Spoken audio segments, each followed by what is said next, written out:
இன்றைய முக்கிய நிகழ்வுகள். ஆன்லைனில் கேம் மூலம் பணத்தை இரட்டிப்பு ஆசை காட்டி 3 லட்சம் ரூபாய் மோசடி, தமிழக இளைஞர் கைது.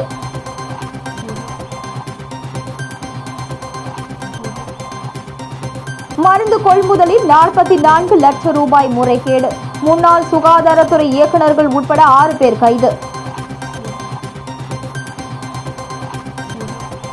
மோந்தா புயல் எதிரொலி, ஏனாமில் வேரோடு சாய்ந்த மரங்கள்.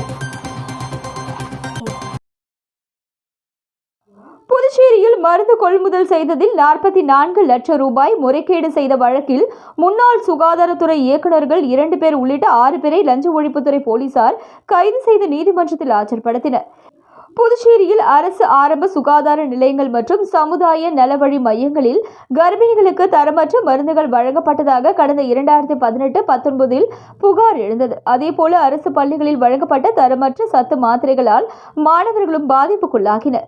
2 குறிப்பிட்ட தனியார் ஏஜென்சிகள் மூலம் இந்த தரமற்ற மருந்து மாத்திரைகளை வழங்கியதும் புதுச்சேரி தேசிய ஊரக சுகாதார இயக்க மருந்தாளுநர் நடராஜன் மற்றும் NRHM அதிகாரிகளுக்கும் இதில் தொடர்பு இருப்பதும் மருந்தாளுநர் நடராஜனின் மனைவி புனிதா மற்றும் நண்பரின் ஏஜென்சிகள் மூலமாக இந்த மருந்து மாத்திரைகள் கொள்முதல் செய்தது முறைகேட்டில் ஈடுபட்டதும் இதன் மூலமாக அரசுக்கு 44 லட்சம் ரூபாய் இழப்பு ஏற்படுத்தியதும் தெரியவந்தது. இதனைத் தொடர்ந்து மருந்தாளுநர் நடராஜன் பணியிலிருந்து நீக்கப்பட்டார். இந்த மோசடி குறித்து சுகாதாரத்துறை சிறப்பு பணி அதிகாரி மேரி ஜோஸ்பின் சித்ரா லஞ்ச ஒழிப்பு போலீசில் அளித்த புகாரின் பேரில் மருந்தாளுநர் நடராஜன் மற்றும் NRHM அதிகாரிகள் மீது லஞ்ச ஒழிப்பு போலீசார் மோசடி உள்ளிட்ட பிரிவுகளின் கீழ் வழக்கு பதிவு செய்து விசாரணை நடத்தினர். அதன் பிறகு மருந்தாளுநர் நடராஜனை லஞ்ச ஒழிப்பு போலீசார் கைது செய்து சிறையில் அடைத்தனர். அவர் தற்பொழுது பிணையில் உள்ளார். இதனிடையே புதுச்சேரி சட்டப்பேரவை அருகே உள்ள மாநில சுகாதாரத்துறை இயக்குநர் அலுவலக வளாகத்தில் உள்ள மருந்து மாத்திரை கொள்முதல் செய்யும் பிரிவில் புதுச்சேரி லஞ்ச ஒழிப்பு பிரிவு போலீசார் விசாரணை நடத்தினர். மேலும் NRHM அலுவலகத்தில் வைக்கப்பட்டிருந்த 2.5 கோடி மதிப்பிலான மருந்துகளையும் அங்கிருந்து பறிமுதல் செய்து எடுத்து சென்றனர். இதையடுத்து மருந்து கொள்முதல் வழக்கு தொடர்பாக இந்திய தணிக்கை குழுவுக்கு பரிந்துரைக்கப்பட்டது. இந்திய தணிக்கை குழுவினர் புதுச்சேரி சுகாதாரத்துறை இயக்குநர் அலுவலக வளாகத்தில் உள்ள NRHM பிரிவு அதிகாரிகள் ஊழியர்களிடம் கடந்த ஆண்டில் விசாரணை நடத்தி அறிக்கை சமர்ப்பித்தது. இதனிடையே விவகாரம் தொடர்பான புகார் CBIக்கு சென்ற நிலையில் CBI அதிகாரிகளும் புதுச்சேரிக்கு வந்து விசாரணை நடத்தினர். இந்த நிலையில் மருந்து முறைகேடு வழக்கு தொடர்பாக புதுச்சேரி லஞ்ச ஒழிப்புத்துறை போலீசார் நடத்த வந்த தொடர் விசாரணையில் சுகாதாரத்துறை முன்னாள் இயக்குநர்கள் ராமன், மோகன்குமார், முன்னாள் துணை இயக்குநர் அல்லிராணி, மருந்து தொழிற்சாலை உரிமையாளரும் நடராஜனின் மனைவியுமான புனிதா, மோகன், நந்தகுமார் ஆகிய 6 பேரை லஞ்ச ஒழிப்பு போலீசார் காலை கைது செய்து மாலை வரை விசாரணை செய்த நிலையில் இரவு தலைமை நீதிபதி ஆனந்த் முன்பு நீதிமன்றத்தில் ஆஜர்படுத்தினர். அப்பொழுது ஓய்வு பெற்ற மருத்துவர் அல்லிராணியின் உடல்நலக் குறைவு காரணமாக அவரை மட்டும் பிணையில் விடுவித்த நீதிபதி மற்ற 5 பேரை 15 நாள் காவலில் சிறையில் அடைக்க உத்தரவிட்டார். இதனைத் தொடர்ந்து முன்னாள் சுகாதாரத்துறை இயக்குநர்கள் 2 பேர் உள்ளிட்ட 5 பேரை போலீசார் காலாப்பட்டு மத்திய சிறையில் அடைத்தனர்.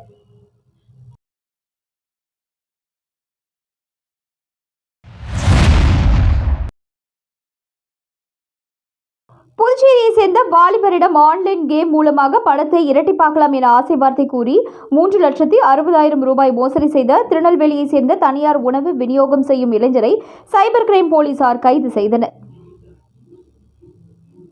புதுச்சேரி தட்டாஞ்சாவடியை சேர்ந்தவர் வினோதன் ட்ரோன் மூலம் பயிர்களுக்கு உரம் செலுத்தும் பணியை செய்து வருகிறார். இவர் இன்ஸ்டாகிராமில் ஆர்வமாக இருப்பவர். இந்த நிலையில் இன்ஸ்டாகிராம் மூலமாக அவரை தொடர்பு கொண்ட மர்ம நபர் ஒருவர் ஆன்லைன் கேம் விளையாடினால் பணம் முதலீடு செய்தால் இரட்டிப்பு பணம் தருவதாக ஆசை வார்த்தை கூறியுள்ளார். இதனை நம்பி வினோதன் தன்னை தொடர்பு கொண்ட மர்ம நபருக்கு பல்வேறு தவணைகளாக 3,60,000 ரூபாயை முதலீடு செய்து ஆன்லைனில் கேம் விளையாடியுள்ளார். ஆனால் அந்த நபர் கூறியபடி லாபம் எதுவும் வினோதனுக்கு வராததால் அவரை தொடர்பு கொண்ட நபரின் இன்ஸ்டாகிராம் பக்கத்தில் தொடர்பு கொண்ட பொழுது அது போலி பக்கம் என தெரிய வந்தது. இதுகுறித்து வினோதன் சைபர் கிரைம் காவல் நிலையத்தில் அளித்த புகாரின் பேரில் போலீசார் வழக்கு பதிவு செய்து விசாரணை நடத்தினர். அதில் மோசடி செய்யப்பட்ட பணம் திருநெல்வேலியை சேர்ந்த சுதர்சன் என்பவரது வங்கிக் கணக்கு செலுத்தப்பட்டுள்ளது என்றும் கடந்த 6 மாதத்திற்குள் அந்த வங்கிக் கணக்கில் 1,35 லட்சம் ரூபாய் வரை பண பரிவர்த்தனை நடந்திருப்பதும் தெரியவந்தது. இதனையடுத்து சைபர் கிரைம் போலீசார் திருநெல்வேலிக்கு சென்று சுதர்சனை கைது செய்து புதுச்சேரி அழைத்து வந்து அவரிடம் நடத்திய விசாரணையில் டிப்ளமோ சிவில் இன்ஜினியரிங் படித்த அவர் தனியார் நிறுவனத்தில் நிறுவனத்தில் உணவு விநியோகம் செய்யும் பணி செய்து வந்தார். சொகுசாக வாழ வேண்டும் என நினைத்தவர் ஆன்லைன் விளையாட்டில் ஆர்வம் கொண்டு அதன் மூலம் சம்பாதிப்பது எப்படி என யோசித்து இன்ஸ்டாகிராமில் போலியாக கணக்கு தொடங்கி ஆன்லைன் கேமிங் மூலம் பணம் இரட்டிப்பாக்கும் விளையாட்டு குறித்த விளம்பரத்தை வெளியிட்டு அதன் மூலம் 13 பேரை ஏமாற்றியது விசாரணையில் தெரியவந்தது. தொடர்ந்து அவரிடமிருந்து செல்போன், ATM கார்டு ஆகியவையை பறிமுதல் செய்த போலீசார் அவரை புதுச்சேரி நீதிமன்றத்தில் ஆஜர்படுத்தி காலாப்பட்டு மத்திய சிறையில் அடைத்தனர். மேலும் சுதர்சனை மீண்டும் காவலில் எடுத்து அவரிடம் விசாரணை செய்து அவர் மோசடி செய்த பணத்தை பறிமுதல் செய்து பாதிக்கப்பட்டவர்கள் யார் என கண்டறிந்து அவர்களிடம் ஒப்படைக்கப்படும் என போலீசார் தகவல் தெரிவித்துள்ளனர்.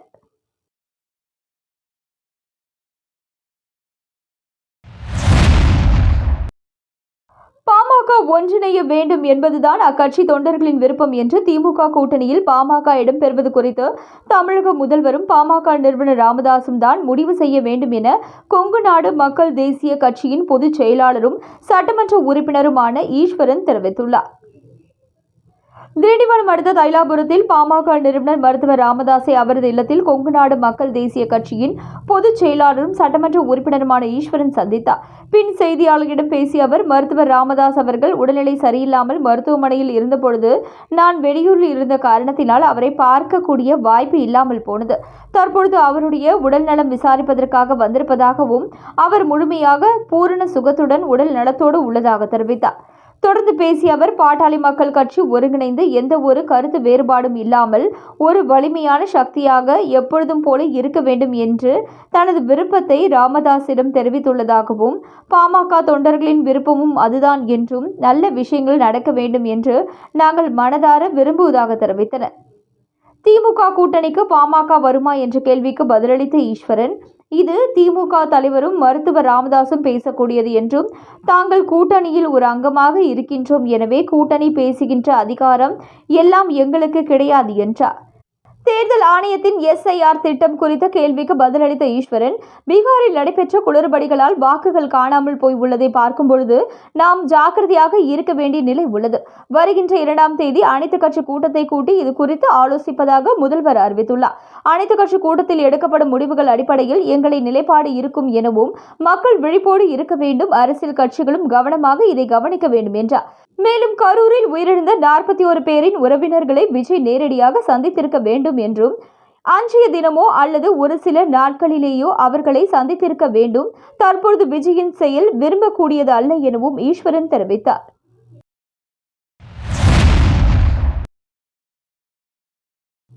மோந்தா புயல் காரணமாக புதுச்சேரி மாநிலத்தின் ஏனாம் பிராந்தியத்தில் 5க்கும் மேற்பட்ட இடங்களில் வேரோடு சாய்ந்த மரங்களை தீயணைப்பு துறையினர் அகற்றினர். வங்கக்கடலில் நிலை கொண்டுள்ள மோந்தா புயல் தீவிர புயலாக ஆந்திராவின் மசூலிப்பட்டினம் மற்றும் கலிங்கப்பட்டினம் இடையே கரையை கடக்கும் என வானிலை ஆய்வு மையம் தகவல் தெரிவித்துள்ளது. இதனிடையே புதுச்சேரி மாநிலத்தின் ஏனாம் பிராந்தியம் ஆந்திராவின் கிழக்கு கோதாவரி அருகே உள்ளது. மேலும் மோந்தா புயல் காரணமாக பொதுமக்கள் எச்சரிக்கையுடன் இருக்க புதுச்சேரி அரசு ஏனாம் பிராந்திய மக்களுக்கு அறிவுறுத்தி இருந்தது. இந்த நிலையில் புயலின் காரணமாக ஏனாம் பிராந்தியத்தில் சுமார் 20 கிலோமீட்டர் வேகத்திற்கு தரைக்காற்று வீசுவதன் காரணமாக அங்குள்ள அரசு விருந்தினர் இல்லம், பழைய நீதிமன்ற வளாகம் உள்ளிட்ட 5 இடங்களில் மிகவும் பழமை வாய்ந்த மரங்கள் வேரோடு சாய்ந்தது. மேலும் மரம் விழும்பொழுது யாரும் இல்லாத காரணத்தினால் நல்வாய்ப்பாக உயிர் சேதம் தவிர்க்கப்பட்டது. தொடர்ந்து சாலைகளில் சாய்ந்துள்ள மரங்களை தீயணைப்புத்துறை வீரர்கள் அகற்றி வருகின்றனர். மேலும் ஆற்றில் நிறுத்தி வைக்கப்பட்டிருந்த படகில் நீர் உட்புகுந்ததால் அதனை வெளியேற்றி படகை கரைக்கு கொண்டு வந்து பாதுகாப்பாக வைத்தனர். புதுச்சேரி மூலக்குளம் பாவேந்தர் நகரில் எழுந்தருளியுள்ள முத்துமாரியம்மன் ஆலயத்தின் 4ஆம் ஆண்டு கந்தசஷ்டி விழாவை ஒட்டி முருகப்பெருமானுக்கு கடந்த 22ஆம் தேதி முதல் 28ஆம் தேதி வரை சிறப்பு அபிஷேக ஆராதனைகள் செய்யப்பட்டு கந்தசஷ்டி கவச பாராயணம் செய்யப்பட்டது. தொடர்ந்து நேற்றைய தினம் வள்ளி தேவானை சமேத முருகப்பெருமானுக்கு திருக்கல்யாணம் வெகு விமரிசையாக நடைபெற்றது. இதில் திரளான பக்தர்கள் கலந்து கொண்டு முருகப்பெருமானை தரிசித்தனர். ஊசுடு தொகுதி பிள்ளையார்குப்பம் பகுதியில் ரேஷன் கார்டுதாரர்களுக்கு தீபாவளி தொகுப்பு வழங்கும் பணியை சட்டமன்ற உறுப்பினர் சாய்ஜி சரவணகுமார் துவக்கி வைத்தார். தீபாவளி பண்டிகை ஒட்டி அனைத்து ரேஷன் கார்டுதாரர்களுக்கும் சர்க்கரை, சமையல் எண்ணெய், ரவை, மைதா உள்ளிட்ட 585 ரூபாய் மதிப்புள்ள பொருட்கள் தீபாவளி தொகுப்பு இலவசமாக வழங்கப்படும் என முதல்வர் ரங்கசாமி அறிவித்தார். இத்திட்டத்தை கடந்த 17ஆம் தேதி தட்டாஞ்சாவடி தொகுதி திலாஸ்பேட்டையில் தொடங்கி வைத்தார். அதனைத் தொடர்ந்து புதுச்சேரியின் பல்வேறு பகுதிகளில் ரேஷன் கார்டுதாரர்களுக்கு தீபாவளி இலவச தொகுப்பு வழங்கும் பணி நடைபெற்று வருகிறது. அதன் ஒரு பகுதியாக ஊசுடு சட்டமன்ற தொகுதிக்கு உட்பட்ட பிள்ளையார்குப்பம் பகுதியில் ரேஷன் அட்டைதாரர்களுக்கு தீபாவளி இலவச தொகுப்பினை சட்டமன்ற உறுப்பினர் சாய்ஜி சரவணகுமார் வழங்கி துவக்கி வைத்தார். இந்நிகழ்ச்சியில் அமைச்சரின் துணைவியார் சமூக சேவகி அண்ணா பிரபாவதி, சமூக சேவகர் சாய்ஜி தியாகராஜன், தொகுதி தலைவர் முத்தாளு முரளி, ஊர் தலைவர் சுந்தரமூர்த்தி, பாஜக நிர்வாகிகள் ஆறுபடையப்பா, ஆனந்து, புதுநகர் தர்மா உள்ளிட்ட கட்சி நிர்வாகிகள், கூட்டணி கட்சியினர், பொதுமக்கள் என ஏராளமானோர் கலந்து கொண்டனர்.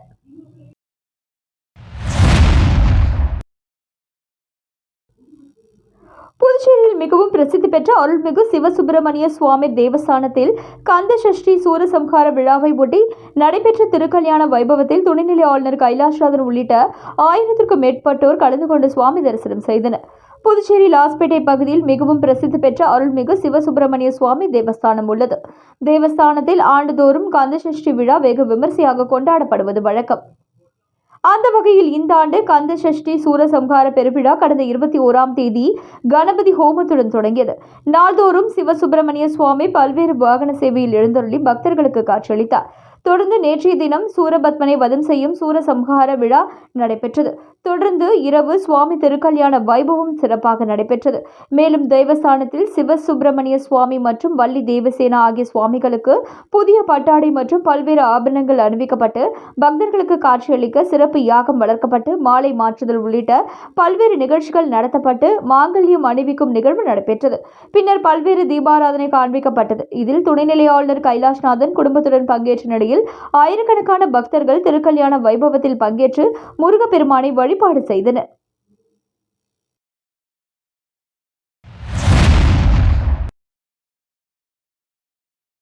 திருப்புவனை சட்டமன்ற தொகுதி சிலுக்காரிபாளையம் கிராமத்தில் மயிலம்பாதை பகுதியில் மழையால் சேதமடைந்த வீடுகளை பார்வையிட்ட சமூக சேவகி அண்ணா பிரபாவதி நிவாரணம் மற்றும் நிதி உதவி வழங்கினார்.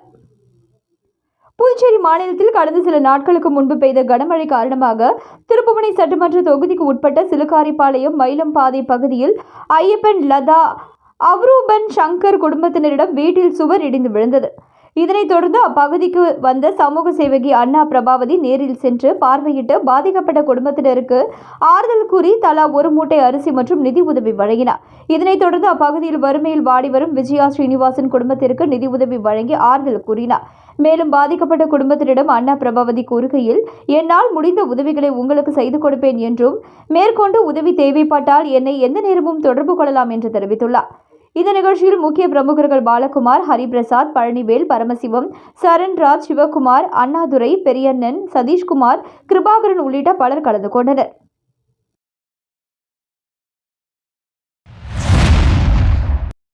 உழவர்கரை தொகுதி ரெட்டியார்பாளையம் கம்பன் நகர் மெயின் ரோடு குடிநீர் குழாயில் ஏற்பட்ட உடைப்பை பாஜக மாநில துணைத் தலைவர் சரவணன் தலைமையில் கொட்டு மழையில் சரி செய்யப்பட்டது. உழவர்கரை சட்டமன்ற தொகுதிக்கு உட்பட்ட ரெட்டியார்பாளையம் கம்பன் நகர் பகுதி மெயின் ரோட்டில் குடிநீர் குழாய் உடைந்து தண்ணீர் வீணாக வெளியேறியது. இதனைத் தொடர்ந்து அப்பகுதி மக்கள் பாஜக மாநில துணைத் தலைவர் சரவணனிடம் தெரிவித்தனர். தொடர்ந்து கொட்டும் மழை என்று பாராமல் மக்கள் சேவகர் உழவர்கரை சரவணன் களத்திற்கு நேரடியாக சென்று இரவோடு இரவாக குடிநீர் குழாயில் ஏற்பட்ட உடைப்பை சரி செய்து கொடுத்தார். உடன் சரவணன் ஆதரவாளர்கள் பலர் கலந்து கொண்டனர். தொடர்ந்து தண்ணீர் உடைப்பை சரி செய்து கொடுத்ததற்கு அப்பகுதி மக்கள் பாஜக மாநில துணைத் தலைவர் சரவணனை வெகுவாக பாராட்டினர். பிரிட்ஜஸ் லேர்னிங் வித்யாலயா பள்ளியில் நடைபெற்ற விழாவில் துணைநிலை ஆளுநர் கைலாஷ்நாதன் கலந்து கொண்டார். மத்திய அரசின் சமூக நீதி மற்றும் அதிகாரம் அளித்தல் துறையின் கீழ் இயங்கும் தேசிய பன்முக மாற்றுத்திறனாளிகளுக்கு அதிகாரம் அளித்தல் நிறுவனம், புதுச்சேரி ஆட்டிசம் நலசங்கம் மற்றும் புதுச்சேரி கற்றல் குறைபாட்டாளர் சங்கம் சார்பில் கற்றல் குறைபாட்டை புரிந்து கொள்ளுதல் தலைப்பிலான தொடர் விழிப்புணர்வு கல்வி நிகழ்ச்சி பிரைட்ஸ் லேர்னிங் வித்யாலயாவில் நடைபெற்றது. துணைநிலை ஆளுநர் கைலாஷ்நாதன் சிறப்பு விருந்தினராக கலந்து கொண்டு உரையாற்றினார்.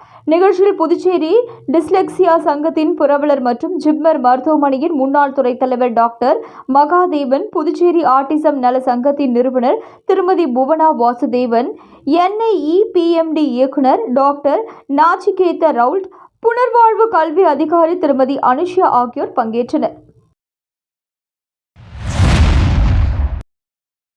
விஸ்வ இந்து பரிஷத் சார்பில் உருளையன்பேட்டை தொகுதியில் தென்னஞ்சாலை வீதி முருகன் ஆலயத்தில் சிறப்பு வேல் பூஜை நடைபெற்றது. இதில் பாரதிய ஜனதா கட்சியின் வர்த்தக பிரிவின் மாநில இணை அமைப்பாளர் மதன் நிகழ்ச்சியில் சிறப்பு அழைப்பாளராக கலந்து கொண்டார். மேலும் மாநில பொதுக்குழு உறுப்பினர் வைத்தியநாதன், மாநில செயற்குழு உறுப்பினர் தேன்மொழி, மாநில பிரிவு அழைப்பாளர் கணபதி, முன்னாள் தொகுதி தலைவர் தனசேகரன், மூத்த உறுப்பினர் செங்கதிர், பட்டியலணி மாநில பொருளாளர் ராஜகுரு, அம்பேத்கர், தொகுதி துணைத் தலைவர்கள் விஜயபாஸ்கர், பாபு, மேலும் பாஜக நிர்வாகிகள் வெற்றிவேல், அருள் பாலாஜி, சூர்யா, பச்சையம்மாள், மகாலட்சுமி மற்றும் விஸ்வ இந்து பரிஷத் நிர்வாகிகள், ஆலய நிர்வாகிகள், முருக பக்தர்கள் உட்பட பலர் கலந்து கொண்டனர். இவ்விழாவில் முருக பெருமானின் அடையாளமாக விளங்கும் வேலுக்கு பால், தயிர், சந்தனம், விபூதி, இளநீர் போன்ற புனித பொருட்கள் கொண்டு பக்தர்கள் அனைவரும் திருக்கரங்களால் அபிஷேகம் செய்யப்பட்டது. பின்னர் பக்தர்கள் ஒன்று கூடி முருக பெருமானின் திருநாமங்களையும் கந்தசஷ்டி கவசங்களையும் பாடி வேல் பூஜையில் கலந்து கொண்டனர். இறுதியாக சிறப்பு தீபாராதனை நடைபெற்று பக்தர்களுக்கு பிரசாதம் வழங்கப்பட்டது. மீண்டும் இன்றைய முக்கிய நிகழ்வுகள். ஆன்லைனில் கேம் மூலம் பணத்தை இரட்டிப்பு ஆசை காட்டி 3 லட்சம் ரூபாய் மோசடி, தமிழக இளைஞர் கைது.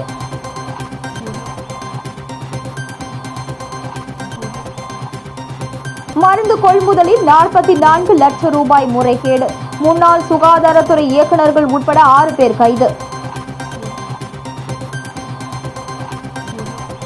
மோந்தா புயல் எதிரொலி, ஏனாமில் வேரோடு சாய்ந்த மரங்கள்.